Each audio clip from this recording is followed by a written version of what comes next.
The evening sun melted into the wide, red horizon, spilling gold across the lonely plains of Arizona territory. The wind whispered through the dry grass, carrying with it the faint sound of hooves and the distant cry of an eagle. Out there, far beyond the small wooden cabins and dusty roads of the settlement, a woman sat on the porch of a half-broken farmhouse, clutching a letter that had already torn at the edges from her trembling hands. Her name was Clara. Once, she had dreamed of a peaceful life with her husband, a man she trusted more than anyone. But trust, she now knew, was fragile. It could be shattered by a single lie, a hidden secret, or the kind of betrayal that left scars deeper than any wound. Clara had come west with him, leaving behind the comfort of her parents' home and the gentle rivers of Missouri. Her husband promised her land, prosperity, and a new beginning under the open skies. He spoke of dreams and destiny, of building something together that would last forever. But forever had turned out to be shorter than she imagined. Now she sat in silence, the fire inside her heart dimmed by months of loneliness, lies, and the quiet ache of being replaced. She had learned that sometimes love doesn't break with shouting or tears. Sometimes it fades quietly, like the setting sun disappearing behind the hills. Her husband was gone again. He said he was traveling to trade horses, but Clara had long stopped believing those words. Each time he left, he stayed away longer, and when he returned, there were traces of perfume on his coat, strange coins in his pocket, and a coldness in his eyes that didn't belong to the man she married. The last time he left, something inside her broke. It wasn't anger that consumed her, but the slow, painful realization that she had been forgotten. The neighbors whispered when she passed. They said the man she loved had been seen in nearby towns, drinking with gamblers and sharing company with women who laughed too loud. Clara tried not to listen, but every rumor felt like a knife. She wanted to believe there was still good in him, that maybe life out west had changed him, made him desperate or reckless. But her heart couldn't ignore what her eyes had seen, a man riding with another woman, his hand resting on her waist, as if he had never known what love meant. Days turned into weeks. The farm grew quieter, the walls colder. Clara learned to mend fences, fetch water, and face storms on her own. She didn't cry anymore. Tears didn't fix broken promises. Then, one morning, the peace she had wrapped herself in shattered with the arrival of a wounded man. He stumbled into her yard, half conscious, his clothes torn and dusty. His skin carried the sun's burn, his dark hair tangled and his eyes sharp like the desert hawk's. He was an Apache hunter, though not many dared to call him that to his face. The settlers feared his kind. They said he was dangerous, a man of the wild with blood on his hands. But when Clara saw him collapse by the fence, she didn't see a threat. She saw someone fighting to live. She dragged him inside, her heart pounding with both fear and something she couldn't name. He was hurt bad, an arrow wound in his shoulder, dried blood on his arm. She cleaned the wound as best she could, her hands shaking while she worked. When he opened his eyes, there was a strange calm in them, a quiet strength that made her breath catch. He didn't thank her. He didn't need to. The look he gave her said enough. It was the look of a man who had survived more than most could endure. Over the next days, Clara cared for him in silence. He spoke little, only watching her with those deep, steady eyes. She learned his name was Taza, and that he had been hunted by soldiers after defending his people. He didn't talk about it much, but the pain in his voice told her there was truth in every word. The world had not been kind to him either. They were both broken in their own ways, carrying wounds that didn't bleed anymore, but still hurt. She found herself drawn to him, not out of pity, but because he understood something her husband never did.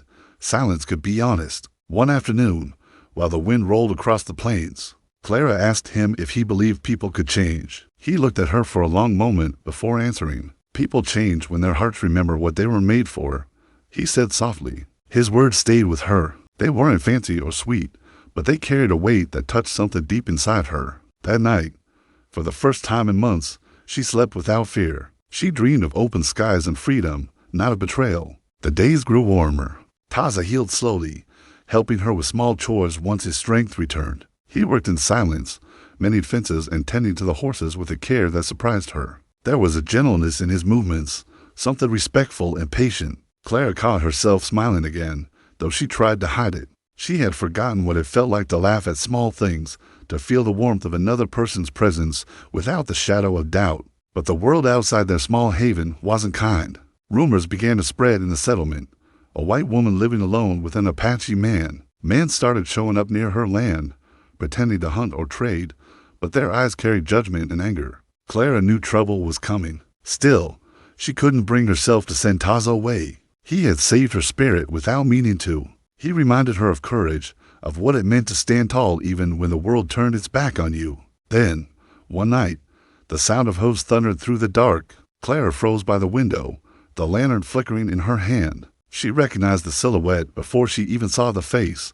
Her husband had returned. His clothes were dusty, his expression hard. But this time, he wasn't alone. Two men rode with him, both carrying rifles. Clara's heart pounded as she realized the truth. He hadn't come home out of love or regret. He had come for something else, maybe for money, maybe for revenge. He wasn't planning to leave peacefully. Taza stepped out of the shadows, his knife glinting faintly under the moonlight.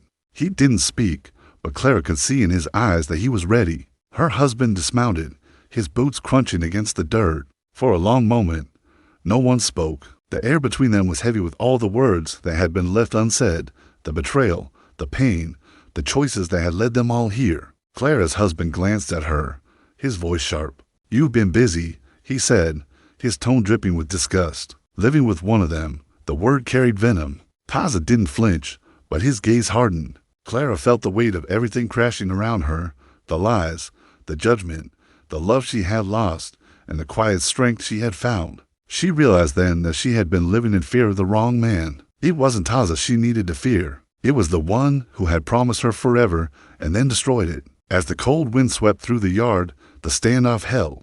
Her husband's hand moved toward his gun, and Taza's muscles tensed. Clara's heart raced. For the first time, she didn't feel helpless. She stepped forward, her voice steady, though her hands trembled. "You've done enough," she said, meeting his eyes. "Leave." But he didn't listen. The silence that followed felt endless, heavy like the desert heat before a storm. Then the sound of a trigger being pulled echoed through the night. The wind carried the smell of dust and gunpowder, and everything stopped. The firelight flickered across Clara's face as she stood frozen, her breath shallow. Taza took a step forward, his eyes locked on her husband, and in that moment, Clara realized that her life and her heart were about to change forever. The sound of the gunshot hung in the air like thunder caught between the hills. Clara didn't move at first. The echo rolled across the empty land and faded into silence, leaving only the sharp whisper of the wind. Her eyes searched through the haze of smoke. The scene before her was still. Her husband's hand hovered near his gun. Taza stood motionless, and for a long breath, no one could tell who had fired. Then, slowly, Clara saw the dust near the fence scatter, and a single bullet hole-marked the post beside her. Her husband had missed. The warning shot wasn't meant to kill. Not yet. It was meant to scare. Taza didn't blink. His stance was calm, but his jaw tightened as he watched the man who once called Clara his wife. The tension between them was alive, almost humming in the air. Clara's husband took a step forward, his voice low and bitter. "You've lost your mind, Clara. Bringing one of his kind into my house, feeding him, living with him. What will people say?" His tone wasn't just angry, it carried something darker, a mix of pride and shame. Clara felt her hands clench at her sides. For years, she had listened to his excuses, his temper, his lies. But now, standing between him and Taza, she felt something she hadn't in a long time, strength. Taza's eyes flicked toward her briefly, as if to ask silently what she wanted him to do. Clara shook her head just slightly. She didn't want more blood. Not yet. The two men circled each other with the quiet wariness of predators. Her husband spoke again, his voice rising. "You think he cares about you? He'll use you and leave you here with nothing. That's what his people do. You're just a fool to him." His words cut through the air, cruel and deliberate. But Taza didn't react. His calm made the other man uneasy, and that silence was more powerful than anger. Before anything else could happen, the sound of another horse broke through the night.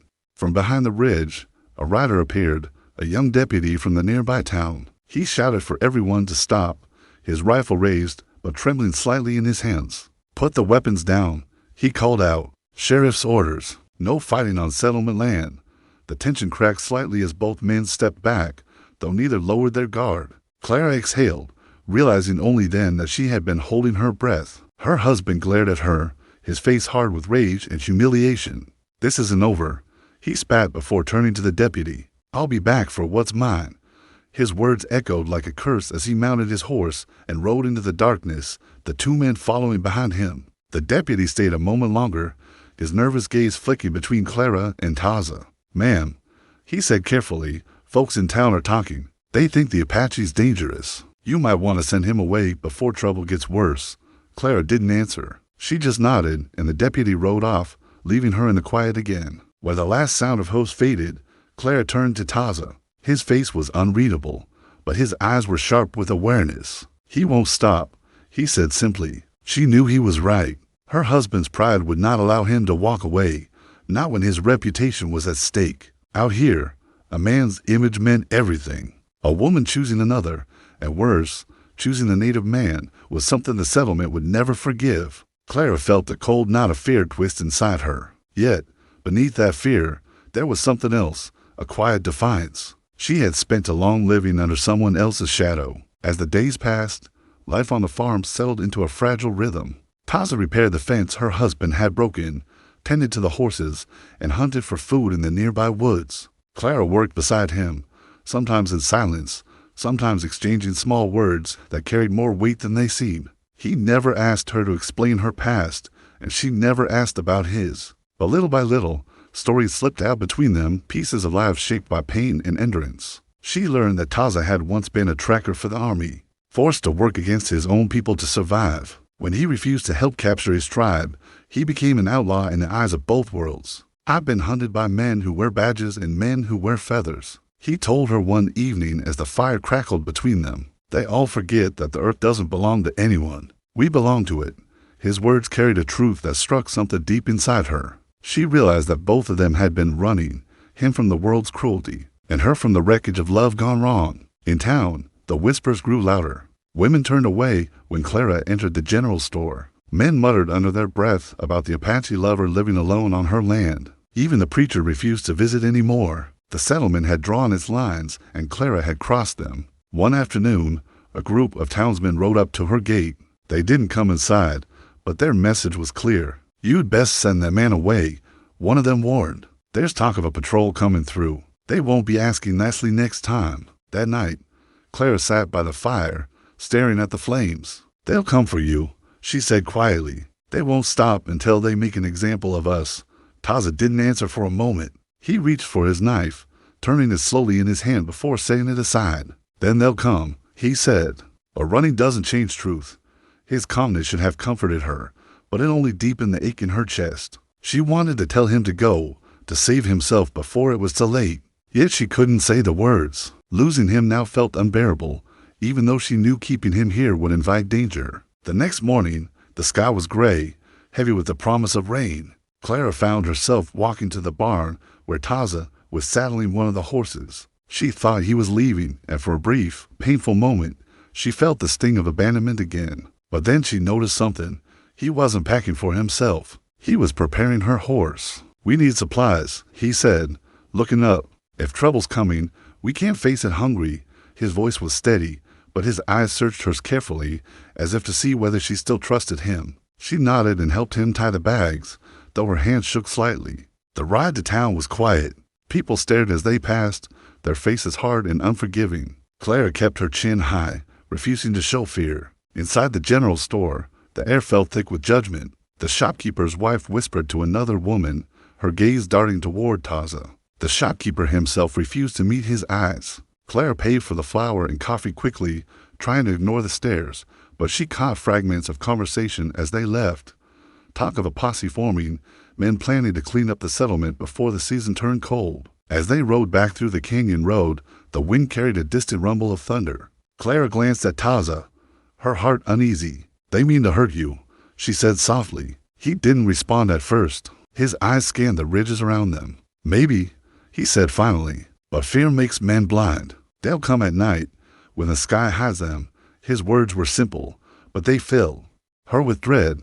She could feel the storm building, not just in the clouds, but in the hearts of the men who had decided that she was no longer one of them. When they reached the farm, the rain began to fall. The first drops hit the ground like slow heartbeats, soaking into the dry earth. Inside the cabin, Clara lit a lamp, its faint glow flickering across the wooden walls. She thought about her husband, where he was, what he was planning. Somewhere deep down, she knew he wasn't done. He had the kind of pride that refused to die quietly. He would return, and next time, he wouldn't come with warnings. That night, sleep refused to come. The wind howled outside, rattling the shutters. Taza sat by the door, sharpening his knife with slow, rhythmic strokes. Clara watched him, her chest tight with unspoken thoughts. "You should leave before they come," she whispered. "You don't owe me anything." He paused, looking at her with that quiet intensity that always made her feel seen. "Maybe not," he said, "but you gave me life when I had none left. I won't run from that." She wanted to answer, but the words tangled in her throat. Outside, lightning flashed across the plains, illuminating the horizon for a brief moment, and in that flash, Clara thought she saw movement. Dark shapes against the ridge. Her pulse quickened. She turned to Taza, her voice barely a whisper. "Someone's out there." He rose slowly, reaching for his rifle, his body tense and ready. The storm raged louder, the wind slamming against the windows as he moved toward the door. The night had swallowed the world outside, and in the distance, the faint outline of riders emerged against the lightning-lit sky. Clara's fear turned to cold realization. They had come sooner than expected. Taza looked back at her once, his expression calm but resolute. "Stay inside," he said, but Clara knew there was no hiding from what was coming. The rain poured harder, drumming against the roof as the sound of hooves grew nearer. The shadows moved closer, and Clara could feel the weight of fate pressing on the air. The line between love and danger had blurred completely now. As Taza stepped into the storm, his figure swallowed by darkness, Clara stood frozen by the door, her heart torn between fear and something deeper, something she couldn't yet name. And somewhere beyond the thunder, a familiar voice shouted her name.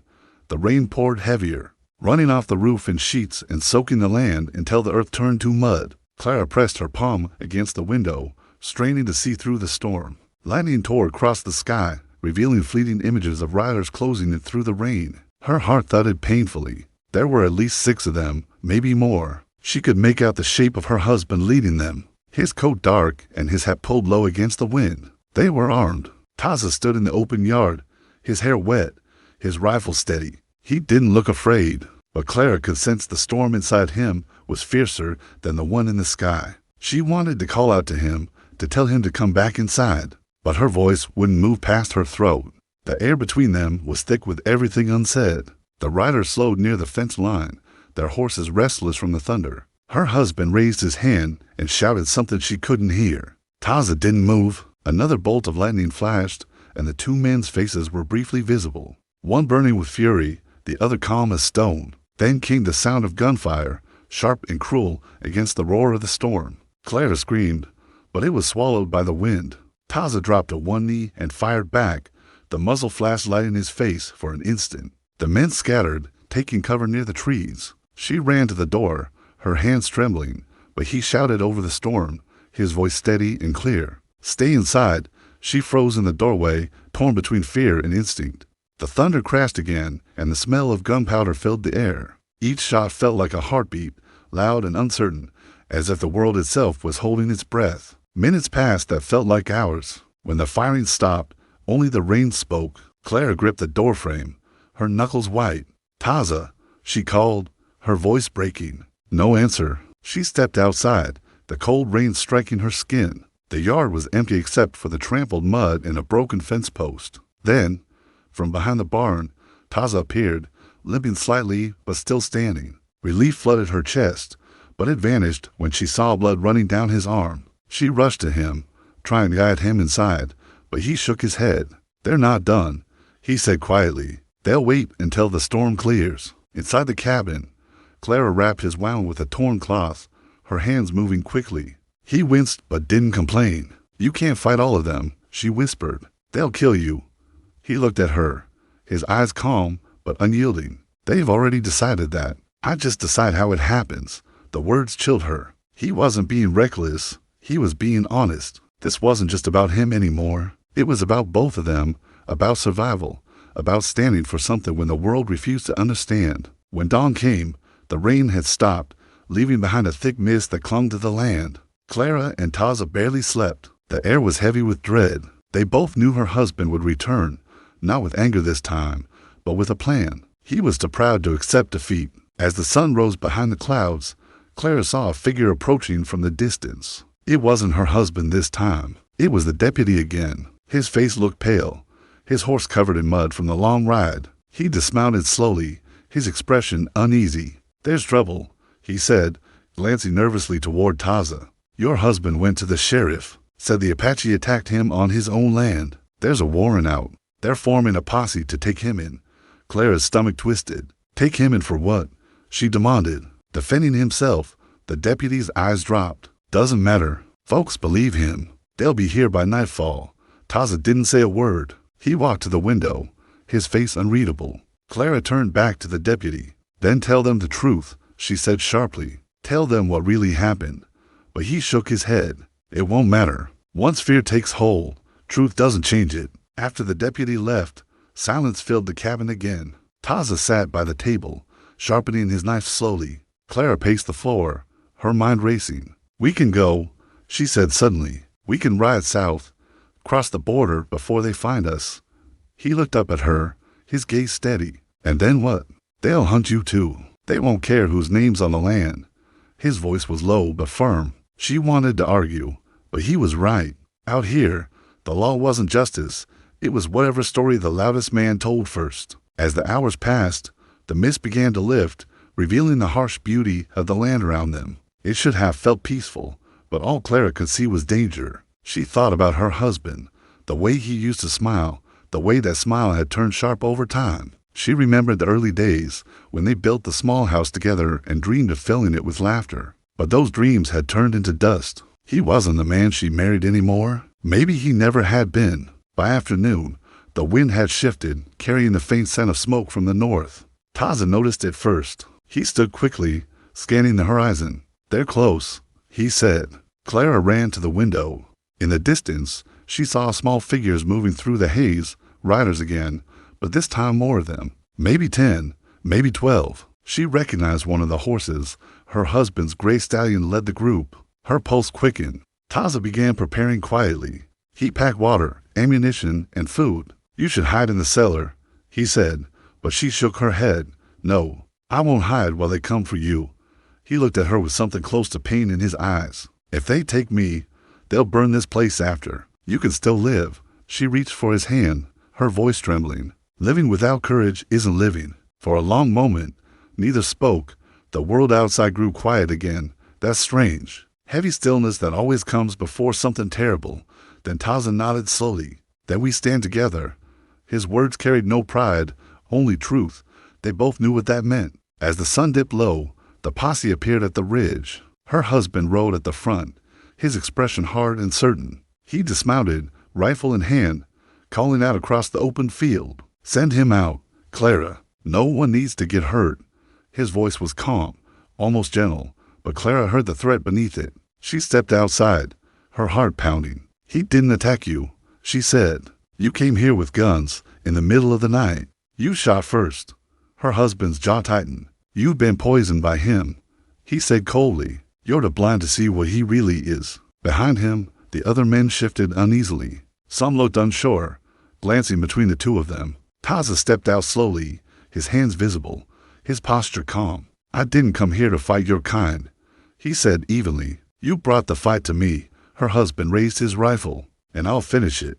The air was heavy with waiting. Clara could feel her heartbeat in her throat, the space between seconds stretching thin. Then, before anyone could move, a voice broke from the crowd. It was one of the younger men, a boy barely old enough to shave. "She's telling the truth," he said. "I saw it that night." He didn't start it.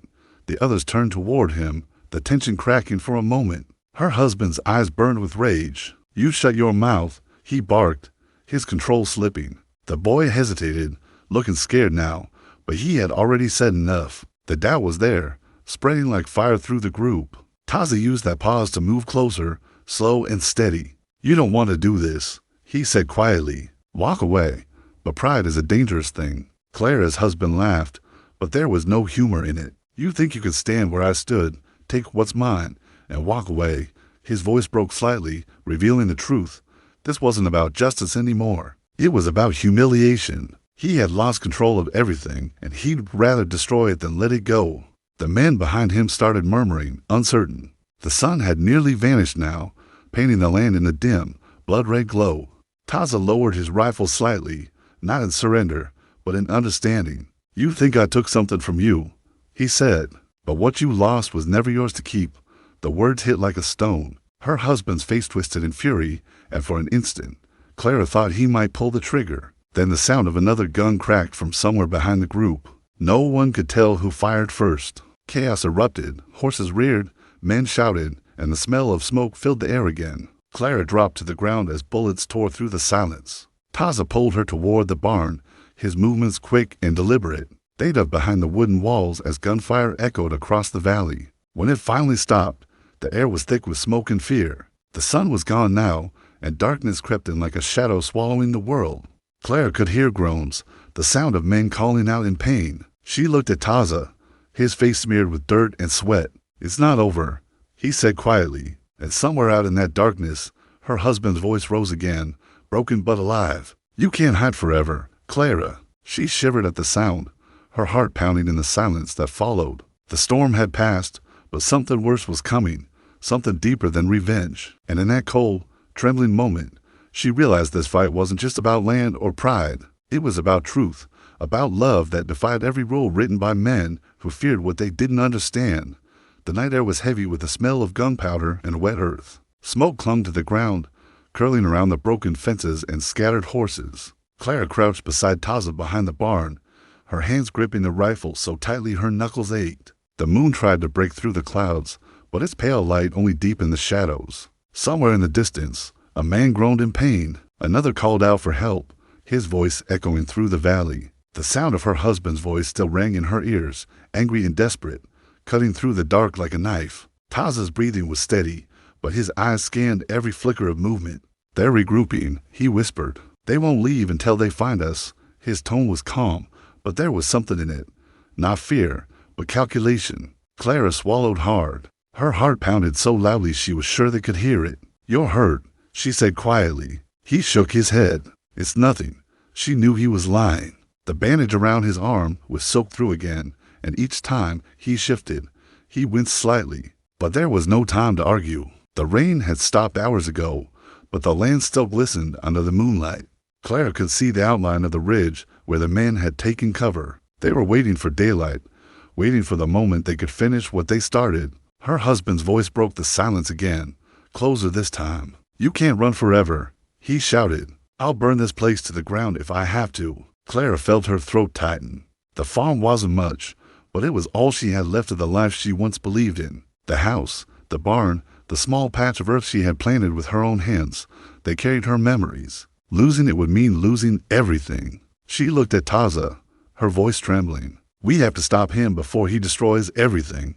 He met her gaze, his expression unreadable. "Stopping him won't stop the others," he said. "But running gives him power. Standing here means he faces what he's done." The wind picked up, carrying the faint crackle of fire. Clara turned toward the horizon, her stomach sinking. Far off, near the edge of the woods, an orange glow flickered. Her husband had set one of the outbuildings ablaze. The fire spread quickly through the dry brush, and soon the smoke thickened, dark and rising against the stars. "He's burning it," she gasped. Taza's jaw tightened, and he moved forward, loading his rifle. "Then we meet him before he reaches the house." They slipped through the shadows, keeping low.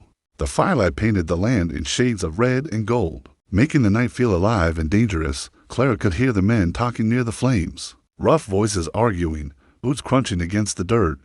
They were debating whether to wait for morning or finish it now. Her husband's voice cut through the noise, commanding and bitter. "She made her choice," he said. "If she wants to stand with him, she'll die with him." Taza stopped, listening. The words hit Clara like a physical blow. She pressed a hand against her chest, trying to steady herself. He had said those words without hesitation. There was no love left in him, only anger. The man she had once trusted had become a stranger. For the first time, she didn't feel sorrow. She felt clarity, the kind that comes when something inside finally breaks free. Taza turned to her. "If we wait, the fire will reach the barn. It'll trap us." Clara nodded. "Then we go through them," she said, surprising even herself with how steady her voice sounded. Taza looked at her for a long moment, then handed her a small revolver. "Only shoot if you must," he said, "and don't look away." She gripped the weapon, the metal cold against her palm. They moved closer, crouched behind the fence that now stood half-burned. The heat from the fire licked at their faces. Clara could see her husband pacing, a torch in his hand, shouting orders. The men around him were uneasy now, their eyes darting toward the flames. The younger one, who had spoken up earlier, stood apart, his face pale. He didn't look like he wanted to be there. Clara's heart pounded. For a moment, she wondered if there was still a chance to end this without blood. Then one of the men spotted movement near the fence. "There!" he shouted.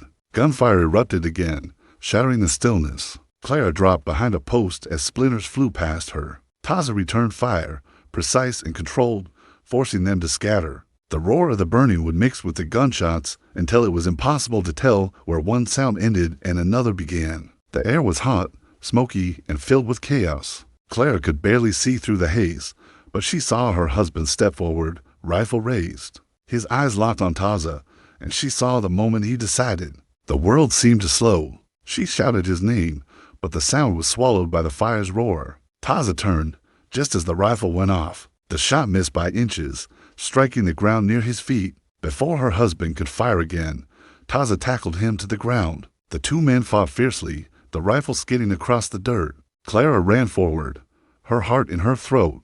Sparks flew from the fire, landing on her dress as she reached them. Taza pinned her husband down, but the other man fought with wild strength, fueled by rage and pride. "You think she loves you," her husband spat. "You're nothing. You'll both be dead by morning." Taza's expression didn't change. His voice was calm when he answered. "Then at least we'll die with truth between us." Clara grabbed the rifle and pointed it toward the men circling nearby. "Stay back," she shouted. Her voice trembled, but the men hesitated. None of them wanted to be the one to fire first again. The flames were spreading fast now, reaching the edges of the barn. The horses whinnied in fear from inside. Clara could feel the heat pressing against her skin. Everything around them was chaos, fire, smoke, fear. Her husband shoved Taza off him and scrambled to his feet. He looked around wildly, realizing for the first time how much destruction he had caused. The fire had reached the wagon, and the barrels of oil nearby were beginning to crack from the heat. "You did this," he shouted at her, his voice hoarse. "You ruined everything." His words barely carried over the roar of the fire. Clara shook her head, tears stinging her eyes. "No," she said softly. "You did." He raised his hand again, but before he could act, the younger man, the one who had tried to stop him before, stepped forward. "Enough," he yelled. "You're going to get us all killed." The others looked uncertain, caught between loyalty and fear. Her husband turned on him in fury, but that moment of distraction was all it took. Taza moved, fast and silent, knocking the torch from his hand and sending it flying into the dirt. It landed near the oil barrels, sparks dancing dangerously close. Clara's eyes widened. "Taza," she cried, but it was too late. The explosion came like thunder. The fire flared bright and violent, throwing them all to the ground. The world blurred into heat and smoke. For a moment, Clara couldn't breathe. The sound of her heartbeat filled her ears, and the world spun. When she managed to open her eyes, she saw flames tearing through the barn and the men scattering in panic. Taza was beside her, coughing, his arm around her shoulders as he pulled her toward the open field. "We have to go," he said hoarsely. She stumbled with him, the heat at their backs. Behind them, her husband struggled to rise, his face lit by the burning wreckage. He looked at Clara one last time, his expression a mix of fury and disbelief. "You'll regret this," he shouted, but his words were lost in the roar of collapsing wood. They reached the far edge of the property, the fire lighting the night behind them like a rising sun. Clara turned to look back, her chest tight with pain. The house, the barn, the years of her life, all burning. She felt Taza's hand on her shoulder, grounding her. His voice was soft but steady. "The land will heal," he said, "but only if you let it." The wind shifted again, sending ash swirling through the air. They could still hear the men shouting in the distance, regrouping. This wasn't over yet. The law would come by morning. Drawn by the smoke and the stories those men would tell, they would blame Taza for everything. The fire, the fight, the blood. Clara knew that the worst was still to come. The night stretched long and uncertain ahead of them. As they stood at the edge of the burning land, the glow of the flames flickering against their faces, Clara felt the weight of everything they had lost, and everything still left to fight for. The air was filled with tension, heavy and unbroken, as the fire roared behind them and the first light of dawn began to touch the far hills. And from somewhere beyond the burning fields came the sound of hoofbeats again. The hoofbeats drew closer, echoing through the smoky dawn. Clara froze, her heart tightening as she turned toward the sound. Taza moved in front of her, his rifle steady though his arm still trembled from the wound. For a tense moment, all she could hear was the crackling of the burning barn and the thud of horses against the wet earth. Then through the haze, riders appeared, not the same men who had attacked, but the sheriff's posse. Drawn by the fire that now raged across the valley, Clara stepped forward, waving her hand weakly. "Over here," she called out, her voice rough from smoke. The sheriff slowed his horse, his eyes sweeping over the ruined land. He recognized her, and his expression softened. "Mrs. Turner, what in God's name happened here?" he asked. Clara glanced at Taza, then back at the sheriff. "It was my husband," she said quietly. "He set the fire. He tried to kill us both." The sheriff frowned, glancing toward the wreckage where the flames still danced. The ground was blackened, the barn nothing but twisted beams and smoke. A few of the men who had followed her husband were huddled near the trees, faces pale with shock. Her husband himself was nowhere in sight. The sheriff sent 2 men to search the area, then turned back to her. "You're lucky to be alive," he said. Taza stayed silent, his posture guarded. Clara could see the way the lawman looked at him, suspicion mixed with something colder. The old fear still lingered between their worlds. She stepped closer to him, as if to shield him from it. "He saved my life," she said firmly. "You should know that before anyone starts talking." The sheriff nodded slowly, though his eyes told her he would be hearing plenty of stories before the day was over. "We'll sort the truth," he said. "For now, you both need to rest." He motioned for one of his men to fetch blankets and water. Clara thanked him, though her voice was barely more than a whisper. Her hand shook as she accepted the canteen. The water was warm, but it felt like the first clean breath she'd taken in hours. By sunrise, the flames had died down, leaving behind only smoke and silence. The men found her husband near the edge of the creek, alive but badly injured. He said little, only glared at her from where he lay on the ground. The sheriff ordered him taken into custody. Clara watched in silence, her emotions caught between grief and relief. There was a time she had loved him, before pride and anger had consumed everything good between them. Now, looking at him, she felt only the emptiness of what they had both lost. When the lawman rode off with her husband in tow, the valley seemed strangely quiet. Taza stood beside her, his expression unreadable as he watched the smoke drift away into the morning sky. "You don't have to stay," he said softly. "The land will be watched now. They'll question you for days." Clara looked at the burned ruins of her home. The barn, the house, the fields all gone. But in that moment, she realized something deeper. The land wasn't just where she lived. It was where she had learned who she was. "I'm not leaving," she said quietly. "This is my place. I'll rebuild." Taza studied her for a moment, then nodded. "Then I'll help," he said simply. The days that followed were long and filled with work. Together, they cleared the ashes, salvaging what little remained. Neighbors came to help too, bringing food and supplies. Word spread quickly about what had happened, how Clara's husband had turned violent, how the Apache warrior had saved her life. For a while, people whispered, watching Taza with wary eyes. But as days turned into weeks, those whispers softened. He worked harder than anyone, never asking for thanks. And when the new barn began to take shape, even the most doubtful neighbors began to nod their quiet approval. Clara often found herself watching him from a distance. There was a calm in him she didn't fully understand, something rooted deeper than the chaos they had survived. One evening, as the sun dipped low behind the hills, she asked him, "Do you ever think about leaving?" He was quiet for a long time before answering. "I used to think I had no place," he said. "But maybe home isn't where you're born. Maybe it's where someone believes you belong." His words stayed with her long after he walked away. As the season changed, the valley began to heal. Green shoots pushed through the blackened soil. The creek ran clearer than before, and the wind carried the scent of new life. Clara's hands grew calloused again from rebuilding fences and planting seeds. Every plank, every nail, every handful of earth felt like a small victory. Taza helped her till the fields, and sometimes they worked in silence, their unspoken bond stronger than words could shape. One morning, a letter came from the sheriff. Her husband had been tried and sentenced for arson and attempted murder. He would spend the rest of his days in prison. Clara sat on the porch, reading the words again and again. She didn't feel triumph, only finality, A chapter had closed, and though it had ended in fire, it was over at last. That evening, she walked down to the creek where everything had started.